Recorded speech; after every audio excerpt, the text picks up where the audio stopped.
Bonjour, je suis Hakim Laalam et je vous propose ma chronique du jeudi 20 octobre 2022. Elle s'intitule « Ah bon, la nationalité génétiquement criminelle ?» T'as l'impression qu'en France, les présentateurs télé ont un pistolet chargé et pointé sur leur tempe, avec obligation, à chaque fois qu'ils traitent de l'abominable assassinat de la petite Lola, de préciser vite, très vite, dans la tierce de seconde, tué par une personne de nationalité algérienne.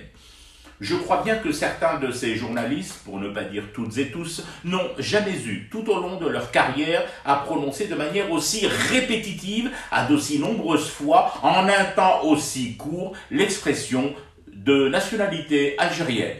C'est tout de même bizarre. Aya Sidi, imaginez un peu que je prenne une liste, moi journaliste algérien, une liste d'assassins d'enfants, de tueurs en série français, et que j'égrène la même litanie que mes confrères de CNews, BFM, ou TF1, ou France 2, ou M6. Ça donnerait à peu près ceci, en m'excusant par avance auprès de vous, des Édiennes et des Édiens, pour le côté franchement zarbi de cet énoncé. Guy Georges, de nationalité française. Francis Holm, de nationalité française. Joseph Vacher, de nationalité française. Marcel Petiot, de nationalité française. Jeanne Weber, de nationalité française. Michel Fourniret, de nationalité française. Claude Lastenay, de nationalité française. Émile Louis, de nationalité française. Et même Henri Désiré Landru, de nationalité française. Tout sauf un inventaire à l'après-vert, je suis d'accord avec vous. Mais surtout, cette question lancinante, une nationalité par rapport à d'autres nationalités, prédestine-t-elle à devenir tueur en série, assassin d'enfants ?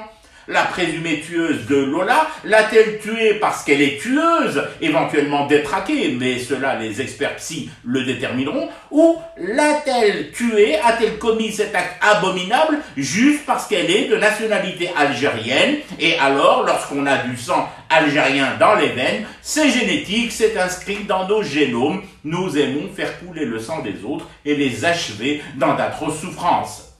En fait, perso, je ne vois aucune différence notable entre la droite et l'extrême droite française qui se flexit du crédit politique à travers le calvaire innommable de Lola et de sa famille, et les consoeurs et confrères français qui pédigrent et taguent la nationalité de la présumée tueuse en staccato, en rafale continue. C'est tout bonnement écœurant d'amalgame, même plus déguisé ou grimé.